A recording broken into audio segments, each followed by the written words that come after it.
अर्जुन ने पहले भगवान से यह प्रश्न किया कि देखिए, जो वयोवृद्ध है, जो घर के बुजुर्ग है, उनके सामने कभी उनकी बात को भी नहीं काटा जाता है। यह सामान्य शिष्टाचार है जो आजकल लुप्त हो रहा है, परंतु यह शास्त्र का नियम है। यदि घर के बुजुर्ग पिताजी दादाजी यदि कुछ डांट भी देवे, हो सकता है कभी अकारण डांट देवे, आपकी गलती नहीं है, फिर भी डांट दिया, तो उनको प्रतिकार करने की आवश्यकता नहीं है, चुप से सहन कर लो, सुन लो, यह शिष्टाचार। तो इतने बड़े, इतने महान द्रोणाचार्य, भीष्म पितामह, जिनके सामने की बात भी नहीं करना चाहिए, बोलना भी नहीं चाहिए, उनके सामने में उल्टा शस्त्र अस्त्र उठाऊंगा, उनसे युद्ध करूंगा कैसे? फिर अर्जुन ने एक और बहुत बड़ा तर्क दिया। अर्जुन ने तर्क दिया कि देखिए, आप क्या अपने नाना जी के ऊपर, अपने दादाजी के ऊपर अस्त्र उठाते? क्या आप अपने गुरु के ऊपर अस्त्र उठाते? जो मेरे को आप प्रेरित कर रहे हो,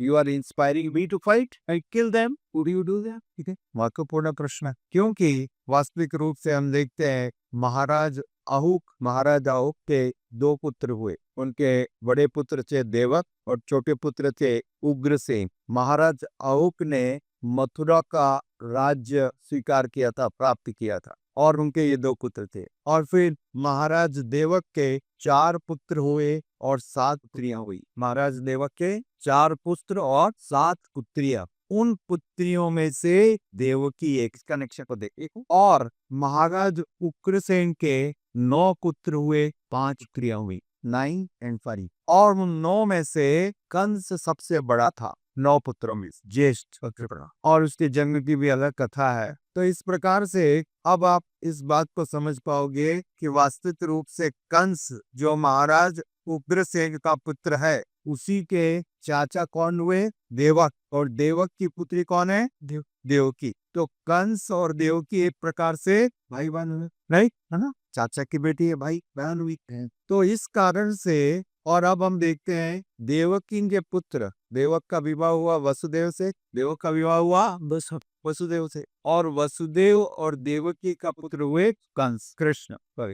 तो कृष्ण, तो अब कृष्ण के कंस कौन हुआ? मामा हुआ, ठीक है ना? माँ के भाई है, मामा होगा, राइट? तो इस प्रकार से दोनों का कनेक्शन है। और उनके नाना कौन हुए? यस, उग्रसेन और देवा, ठीक है ना? उग्रसेन और देवा। तो ऐसा देखा गया कि जब भगवान श्री कृष्ण मथुरा आए, मथुरा में आने पर, जब पहले, इसके पहले मथुरा के आने के पूर्व, जब वसुदेव और देवकी को कंस ने बंदी बना दिया, जब वो रथ पे ला रहे थे विवाह के, आकाशवाणी को सुन करके कंस भयभीत हो गया। कंस ने दोनों को कारागार में डाल दिया। तो कारागार में डालने पर महाराज जो उग्रसेन नाराज हुए, क्रोधित हुए, अरे तुमने कैसे कारागार में डाल? तो जब महाराज उग्रसेन नाराज हुए तो कंस से बर्दाश्त नहीं हुआ। कंस ने महाराज उग्रसेन को ही जेल में डाल दिया, पुट हिम इन प्रिजन। तो एक जेल के अंदर में कौन है? देवकी और वसुदेव, और दूसरे जेल में है उग्रसेन। और तब से महाराज उग्रसेन जो है बंदी थे। जब भगवान ने मथुरा में आकर के कंस का वध किया, कंस का वध करने के बाद भगवान ने वो राज्य स्वयं नहीं स्वीकार किया। फिर महाराज उग्रसेन को मुक्त करके महाराज उग्रसेन को राजा के रूप में स्थापित किया। और फिर महाराज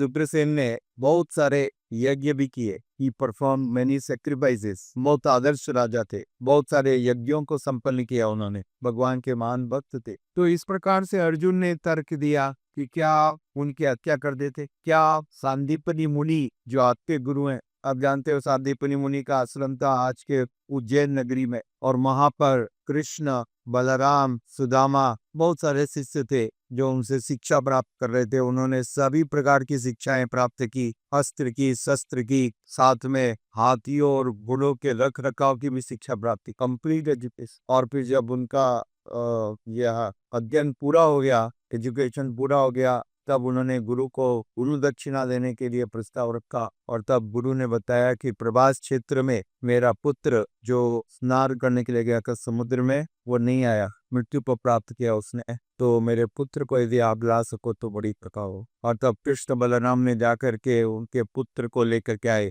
जो वास्तविक रूप से यमपुरी में थे। शंखासुर ने उनको हरण किया था। तो ये अलग घटना हुई। तो यहाँ पर आप मेरे को प्रेरित कर रहे हो कि मैं द्रोणाचार्य का वध कर दूं, या आप अपने गुरु के ऊपर अस्त्र उठाते, तो आप मेरे को इस प्रकार से प्रेरित कर रहे हो क्यों? तो द्रोणाचार्य का भी बहुत सुंदर वर्णन आ जाए। द्रोणाचार्य जी वास्तविक रूप से भारद्वाज मुनि के पुत्र है, सन ऑफ भारद्वाज। भारद्वाज मुनि का वर्णन है श्रीमद् भागवतम में, बहुत प्रकार मुनि है। और एक बार वो स्नान करने गए जमुना जी में, गंगा जी में स्नान करने गए थे, और उस समय वहां पर स्वर्ग से एक अप्सरा आई थी जिसका नाम था घृताची, बहुत सुंदर अप्सरा। तो ऐसा संयोग हुआ कि उस अप्सरा को देख करके भारद्वाज मुनि मोहित हो गए, अट्रैक्ट हो गए, और तब उनका वीर्य स्खलित हुआ, और फिर उनके वीर्य को संभाल करके एक घड़े में रख दिया गया, एक घड़े में रख दे, और उस वीर्य से द्रोणाचार्य का जन्म, इसलिए उनका नाम पड़ा द्रोण। द्रोण मतलब बड़ा, द्रोण मतलब बड़ा, बर्तर। तो उनका जन्म जो है ऑर्डिनरी माँ के गर्भ से वो जो है। तो इस प्रकार से द्रोणाचार्य जी का यहाँ पर वर्णन आया, और अर्जुन ने प्रश्न किया, ये तो सदैव पूजनीय है, ये तो बुजुर्ग हैं, बड़े हैं, गुरु हैं, और उनके सामने मुंह भी नहीं बोलना चाहिए, खोलना चाहिए, ठीक है? ये भी अपराध है। यदि वो अकारण भी डांट रहे हो तो सुन लीजिए। आज के समय में बहुत बड़ा समस्या है, लोगों में सहन शक्ति नहीं रही। सबसे बड़ा विषय है, बहुत बड़ा गुण है सहन शक्ति, टॉलरेंस, जिसको भगवान ने भगवद गीता में बताया, सहन शक्ति। तो भगवान श्री चैतन्य महाप्रभु ने उदाहरण दिया वृक्ष का, एग्जाम्पल ऑफ स्त्री सहन शक्ति के बारे में। तो देखिए, जो वृक्ष होता है वो फल देता है, जो पत्थर मारता है वो कभी फल देता है। आप पत्थर मार रहे हो, आपको मीठा फल दे रहा है, आम दे रहा है, कितना अद्भुत। और ये बात तो अलग, जो उसको काटने जाता है उसको भी छाया देता है, उसको मना नहीं करता, उसको भी छाया की है। और काटने के बाद भी लकड़ी दे रहा है जिससे आप अपनी जीविका चला सको। इतने सारे अन्याय को उसने बर्दाश्त किया, उसने स्वीकार किया, परंतु अपना जो साधु स्वभाव है वो नहीं छोड़ा। जय श्री जगन्नाथ, बंदे सुभद्रा माता की।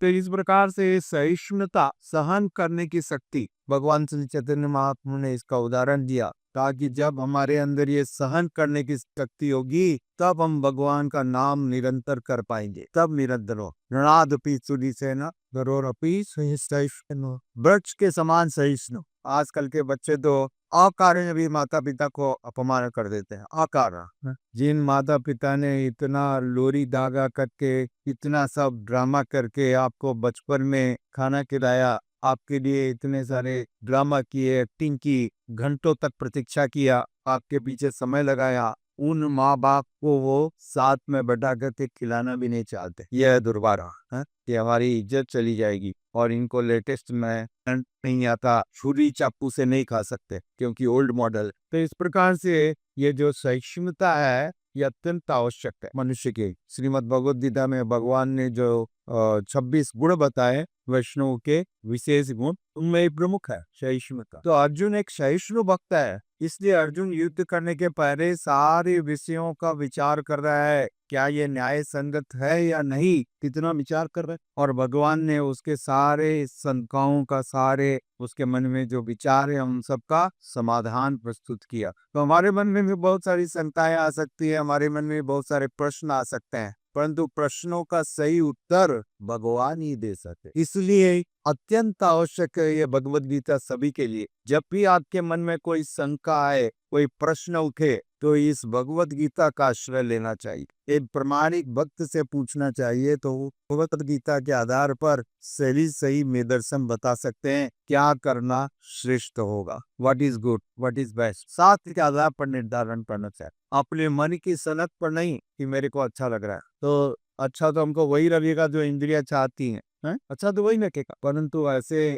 अच्छा लग रहा है इस प्रकार से निर्धारण डिसीजन नहीं है। डिसीजन लेना चाहिए शास्त्र पर आधारित, वो डिसीजन सही करता है। तो अर्जुन ने यहाँ पर कृष्ण से, भगवान श्री कृष्ण से प्रश्न किया, अपने सारे तर्क प्रस्तुत किए, और भगवान ने उसके तर्कों का सही समाधान दिया, आप सबका स्वागत है इस चैनल पर। फिर आइए और आइए सुनिए किस प्रकार से भगवान ने अर्जुन को ज्ञान प्रदान किया, और पहले के श्लोकों के बारे में भी इसी चैनल पर स्क्रॉल करके आप पहले के श्लोकों का उदाहरण सुन सकते हैं। हरे कृष्णा, धन्यवाद। हरे कृष्णा। कल से प्रभु